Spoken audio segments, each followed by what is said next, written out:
आगे बढ़ते हैं, सियासी मैदान से आपको खबर देंगे। मुआविन खुसूसी बराए एहतसाब शहजाद अकबर के शाहिद हक्कान अब्बासी परवार। कहा, शाहिद हक्कान अब्बासी अपने आप को लाइक आजम समझते हैं। लाइक आजम ने सलमान शहबाज के साथ मिलकर 20 अरब रुपए की सब्सिडी देकर खजाने को 7 अरब का नुकसान पहुंचाया। वजारत कॉमर्स के ग्रेड 17 के मुलाजिम पर फवाद हसन फवाद के जरिए दबाव डाला गया। ये भी कहा, झाड़ू का नाम सुनकर शहबाज शरीफ ने खुद को करंतना कर लिया। मजीद क्या कहा, आइए आपको दिखाते हैं। शाहिद हक्कान अब्बासी साहब ने आपको उन्होंने खुद लाइक आजम भी डिक्लेयर किया हुआ है। इनकी जरा आप कारनामे इस कमीशन की रिपोर्ट में देख लीजिए। मार्च 2017 में सिर्फ 4 लाख टन एक्सपोर्ट की इजाजत दी जाती। उस वक्त आलमी मार्केट में कीमत $570 पर मैट्रिक टन थी। उस वक्त आपको सब्सिडी देने की जरूरत नहीं थी। सलमान शहबाज वो आया, उसने मुलाकात की शाहिद हक्कान अब्बासी से। फवाद हसन फवाद ने उसी वक्त एक लेटर निकाला मिनिस्ट्री ऑफ इंडस्ट्रीज को कि फौरी तौर पे इसकी कॉस्ट ऑफ प्रोडक्शन निकाली जाए, क्योंकि वो बेसिस बनती है एक्सपोर्ट की इजाजत देने की। इमीडिएटली ये ग्रेड 17 के अफसर को दबाव के तहत एक फर्जी कैलकुलेशन करके चीज बनाई गई और 20 अरब रुपए की सब्सिडी दे दी गई। 1 रुपए का अगर आप कीमत को बढ़ोतरी दिखाते हैं तो 5.25 अरब रुपए का मुनाफा होगा। और भी लाइक आजम है मुराद अली शाह साहब, 4.12 अरब रुपए की सब्सिडी दी गई और ये सब्सिडी बिल्कुल state of bank of Pakistan के थ्रू गुजारी नहीं, ताकि वो जो मनमानियाँ इसके अंदर जितने हम फ्रॉड कर सकते हैं। और वो मेरा ख्याल है झाड़ू वाली बात सही लग सुन के शहबाज शरीफ साहब ने अपने आप को एक दफा फिर सेल्फ क्वारंटाइन कर लिया। उनको नैब ने भी शायद बुलाया हुआ है जून में।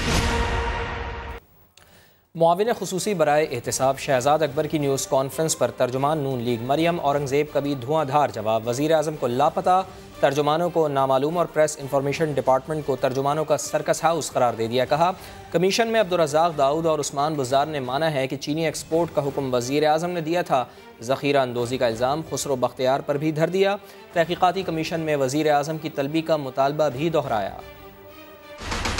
पाकिस्तान में जो इस वक्त हुक्मरान मुसल्लत हैं, हुक्मरानों को जो सिर्फ नथिया गली में झूला झूलने का जिनका एक मशगला है, नामालूम तर्जुमान सिर्फ PID में सर्कस करने के लिए रखे हुए हैं। सब्सिडी पाकिस्तान मुस्लिम लीग नून ने उस वक्त दी जब मुल्क के अंदर जो सप्लाई थी वो डिमांड से कम थी, कोई शॉर्टेज नहीं थी। शुगर एडवाइजरी बोर्ड बार बार कह रहा था कि मुल्क में चीनी की किल्लत है। कमीशन रिपोर्ट कह रही है। रज़ाक दाऊद साहब पेश हुए। रज़ाक दाऊद साहब ने कहा हुक्म आ चुका था इमरान साहब का। बुज़दार साहब चीफ मिनिस्टर पंजाब कमीशन के सामने पेश होते हैं। उन्होंने ये कहा कि, और कमीशन रिपोर्ट खुद कहता है कि वर्बल इंस्ट्रक्शंस दी गई। कमीशन के अंदर इमरान साहब को तलब नहीं किया जाता। अवाम को और सियासी मुखालफीन को कटहरों में खड़ा करके आप पिछले दरवाजों से मुजरिमों को फरार नहीं कर सकते। चीनी उस वक्त कहाँ होड़ हो रही थी? खुसरो बख्तियार की मिल में। ये कागज लहराने से, ये नौटंकी करने से आप पाकिस्तान की आवाम की आंखों में धूल नहीं झोंक सकते। और जियाली सरकार और ओमनी ग्रुप की मिली भगत से सिंध के आबादगारों के साथ एक और फ्रॉड मंजरेआम पर आ गया है। नैब रावलपिंडी की तफ्तीशी रिपोर्ट ने भांडा फोड़ दिया है। सिंध हुकूमत ने किसानों के लिए 3 अरब रुपए सब्सिडी दी। ओमनी ग्रुप की 8 शुगर मिल्स ने अपने ही मुलाजमीन को काश्तकार जाहिर करके 36 करोड़ रुपए हथिया लिए। इस्लामाबाद से सुहेल रशीद अपनी रिपोर्ट के साथ। जाली अकाउंट्स के सिंध मेगा करप्शन स्कैंडल में अजब लूटमार की एक और गजब कहानी।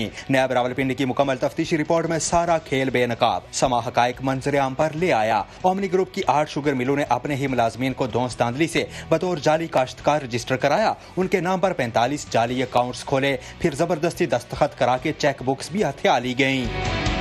क्रशिंग सीजन 2014-15 में सिंध हुकूमत ने काश्तकारों को 3 अरब से जायद की सब्सिडी दी। ओमनी ग्रुप ने शुगर मिलों के डायरेक्टर्स के जरिए यह सब्सिडी खुद हथियाने का मंसूबा बनाकर 36 करोड़ से जायद की रकम बटोर ली। रिपोर्ट के मुताबिक हुकूमती रिकॉर्ड में जाली काश्तकारों की असली रजिस्ट्रेशन कैंट कमिश्नर सिंध आगा ज़हीरुद्दीन ने की। सब्सिडी खोरी की बहती गंगा में हाथ धोए ओमनी ग्रुप की अंसारी, लाड, टंडूवाला यार, खोस्की, बावानी, चैम्बर, दादू और नुडेरो शुगर मिल्स ने। रिपोर्ट में मजीद फैमिली के 9 अरकान बतौर डायरेक्टर शुगर मिल जिम्मेदार करार। नामजद मुलजमान में अनवर मजीद, अब्दुल गनी मजीद, निमर मजीद, मुनाहिल मजीद, नूर निमर मजीद, मुस्तफ़ा जुल्करनैन मजीद, अली कमाल मजीद, साइमा अली मजीद, निहाल अनवर और साबिक कैंट कमिश्नर सिंध आगा ज़हीरुद्दीन शामिल हैं। सुहेल रशीद, समा, इस्लामाबाद। सिंध में पाकिस्तान पीपल्स पार्टी के 2 अरकान असम्बली में कोरोना वायरस की तस्दीक हुई है। मजीद जान लेते हैं, समग्र नुमाइंदे संजय साधवानी हमारे साथ मौजूद हैं। संजय, बताइएगा किन किन अरकान में कोरोना वायरस की तस्दीक हो गई है? देखें, दो मजीद अरकान सिंध असम्बली हैं, रुकन सिंध असम्बली सादिया जावेद और जोखियो, इनका ताल्लुक पीपल्स पार्टी से। इनमें कोरोना वायरस मुस्बत आया। इससे पहले भी सिंध असम्बली में 4 अरकान असम्बली इस वक्त कोरोना वायरस से मुतासर हैं। तो इस वक्त जो मुतासर अरकान है उनकी तादाद 6 है। इससे पहले सईद गनी कोरोना से मुतासर हुए थे, जो सेहतियाब हो गए।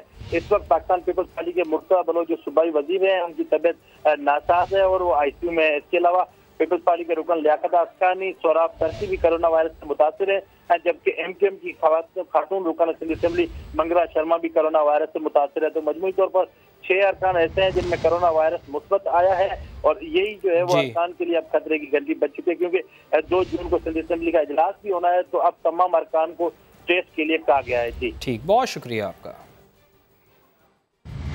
एक और अहम मामला है, ईद की छुट्टियां खत्म हो गई, सिंध हुकूमत क्या दोबारा सख्त लॉकडाउन की तरफ जाएगी? सूबाई हुकूमत ने मामला विफाक के फैसले से मशरूत कर दिया है, जबकि ट्रांसपोर्टर्स ने दावा किया है कि उन्हें कराची में बसें चलाने की इजाज़त मिल गई है। रिपोर्ट आपको दिखाते हैं। सुप्रीम कोर्ट कह चुकी है कि ये हमने रमज़ान के पैराए में, ईद के पैराए में फ़ैसला दिया था और ईद के बाद बाकी फ़ैसला किया जाएगा। अगर वो 10,000 से ज़्यादा पेशेंट वहाँ पे आ जाते हैं जो हम कैपेसिटी बना रहे हैं, तो फिर हमें सीरियस सोचना पड़ेगा कि अब क्या करें।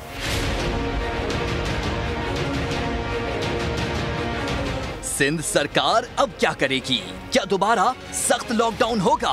कोरोना की पाकिस्तान में एंट्री के बाद सबसे पहले शटर गिराने वाली सिंध सरकार ने ईद के बाद नई हिकमत अमली ना अपनाई, बल्कि मामला विफाक पर छोड़ दिया। मगर दूसरी तरफ ट्रांसपोर्टर्स ने तो दावा किया है कि सिंध सरकार के 3 वज़रा ने उन्हें 29 मई से ट्रांसपोर्ट बहाली की यकीन दहानी करा दी है। 3 वज़रा के फ़ोन के बाद, एश्योरेंस के बाद फिर हमने मुनासिब समझा कि हम 28 तारीख का इजलास जो है उसको मौखर कर दें और उसको 2 दिन बाद करें। लिहाजा उम्मीद है मुझे, यकीन है मुझे वज़ीर आला सिंध से भी कोई जवाब बाकी नहीं रहा हमें इजाज़त न देने का। सिंध में कोरोना की वजह से मजीद 6 मरीज इंतकाल कर चुके हैं, जिसके बाद सूबे में 380 अमवात हो गई हैं, जबकि मजीद 699 अफराद में कोरोना पाया गया है, जिसमें 559 का ताल्लुक कराची से है। तहरीक इंसाफ ने सिंध सरकार से मौशी लॉकडाउन ना करने का मुतालबा कर दिया है। फिरदौस शमीम नकवी कहते हैं कि अगर केसेस बढ़े तो लॉकडाउन ज़रूर करें, मगर इंडस्ट्री बंद ना की जाए। उन्होंने एक बार फिर सिंध हुकूमत के खिलाफ वज़ीर आज़म इमरान खान से फाइनेंशियल इमरजेंसी नाफिज करने का मुतालबा किया। अगर ये कंट्रोल नहीं हो तो बाजारों को अगर दोबारा बंद करना पड़े बंद कर देना, लेकिन हमारी पहली तरजीह स्मार्ट लॉकडाउन की है। लेकिन जब लॉकडाउन करो तो लॉकडाउन होना चाहिए, मईशत का नॉकडाउन नहीं होना चाहिए। इंडस्ट्री खुली रहनी चाहिए जिधर मजदूर को रोजी मिलती है। दुकानदारों को हम तब भी हैंडल कर सकते हैं। एक मईशत की मौत अगर हो जाएगी तो उससे भी लोग मरेंगे। हसनैन मिर्जा साहब ने कहा कि एक मोटरसाइकिल एक्सीडेंट हुआ, उसमें शख्स मारा गया, उसको कोविड कर दिया गया। सईद आफरीदी साहब की कॉन्स्टिट्यूंसी में एक आदमी को गोली लगी, वो मर गया, उसको भी कोविड डिक्लेयर कर दिया गया। लोग डिप्रेशन से भी मरते हैं, लोग OPD में ना जा सके उससे भी मरते हैं, हार्ट अटैक से भी मरते हैं, मुख्तलिफ बीमारियों से मरते हैं। ये जो खौफ है इससे भी मरते हैं। वजीर आज़म इमरान खान साहब, आप कितनी मोहलत देंगे इनको और आप कितनी दफा इनको तंबीह करेंगे? ये लातों के भूत हैं, बातों से नहीं मानते। इन पे तो अब डंडा चलना जरूरी है। इनके ऊपर 235 का डंडा लाइए, फाइनेंशियल इमरजेंसी डिक्लेयर कीजिए। यहाँ वक्त हुआ है ब्रेक का, लेकिन उससे पहले शामिल करेंगे न्यूज अपडेट्स। ईद की छुट्टियां खत्म, सिंध हुकूमत ने दोबारा लॉकडाउन का मामला विफाक के फैसले से मशरूत कर दिया। ट्रांसपोर्टर्स का कराची में बसें चलाने की इजाजत मिलने का दावा। बलोचिस्तान हुकूमत का दोबारा लॉकडाउन का इंतबा। तर्जुमान लियाकत शाहवानी कहते हैं SOPs पर अमल ना किया गया तो दोबारा लॉकडाउन नाफिज किया जा सकता है। अवाम कोरोना के साथ जीना सीखे।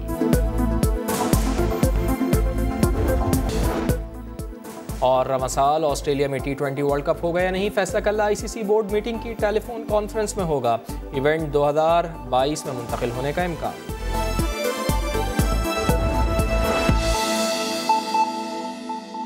गर्मी के सताए अवाम के लिए अच्छी खबर है कि मौसम का हाल बताने वाले कहते हैं कि कल से मंगल तक मुल्क के मुख्तलिफ हिस्सों में गर्द आलूद हवाओं के साथ साथ बारिश का भी इम्कान है। कल रात से गर्द गुबार का ये तूफ़ान इस्लामाबाद समेत पंजाब भर में बारिशों का सबब बनेगा। जुमे से हफ्ते तक कोयटा और योब डिवीज़न में, जबकि पीर को बदीन, ठट्टा और हैदराबाद में गर्दो गुबार का तूफ़ान मुतवक्के है। गर्मी से परेशान अवाम के लिए है खुशखबरी। कल से मंगल तक गर्द आलूद हवाओं के साथ रिम झिम मुतवक्के है। बालाई पंजाब, केपी, कश्मीर, सिंध और बलूचिस्तान में बारिश का इम्कान है। पाकिस्तान में किसी दौर में सड़कों और पार्क्स में लोग स्केटिंग करते नजर आते थे, मगर अब इस खेल के दीवाने थोड़े ही बचे हैं। लाहौर से तहमीना अहमद रिपोर्ट करेंगी।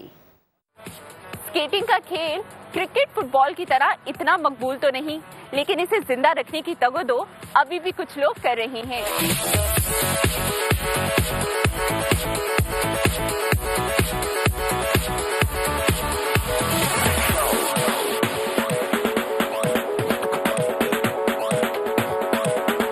सजावल 9 साल का था जब उसकी दोस्ती इन रोलर शूज से हुई। ये साथ शौक में बदला और देखते ही देखते वो एक कामयाब स्केटर बन गया। 15 साल के दौरान स्केटिंग के हुनर में न सिर्फ महारत हासिल की, बल्कि सूबाई और कौमी सतह पर कई मेडल्स और ट्रॉफियां अपने नाम की। मैंने स्केटिंग सीखने के लिए ना, जब मैं बहुत सी मुश्किलें देखी, घर वाले सपोर्ट नहीं करते थे स्केटिंग को लेके, क्योंकि सबको लगता है ये बहुत मुश्किल है। मैंने इंटरनेशनल भी खेलना था, लेकिन पैसे ना होने की वजह से मैं भी नहीं जा पाया। वालिद के साथ लोहे का काम करना जरिए रोजगार है, तो स्केटिंग के जरिए दुनिया भर में पाकिस्तान का नाम रोशन करना सजावल का ख्वाब, जिसकी तकमील के लिए वो अपने साथ शागिर्दों को भी तैयार कर रहा है। हमारे लिए डिफिकल्ट तो था, लेकिन स्टार्टअप पे जैसे हमें कोच बहुत अच्छा मिला, उसने बहुत अच्छा गाइड किया और चंद दिनों में ही हम बहुत ही ज़्यादा एक्सपैंड होना शुरू हो गए। बत्ती चौक पर वाक़या इस स्पोर्ट्स क्लब के स्केटर्स का कहना है कि उनके लिए शहर में सिर्फ 1 या 2 ग्राउंड्स मौजूद हैं, जहां ट्रेनिंग का कोई बंदोबस्त नहीं। कोई चीज मुश्किल नहीं होती, बस उसे सीखने के लिए अगर शौक के साथ हिम्मत भी जुट जाए तो कामयाबी मिल ही जाती है। कैमरामैन नजर इकबाल के साथ तहमीना अहमद, समा, लाहौर। ब्रेक के बाद होंगी हेडलाइंस। आप देखते रहिए समा।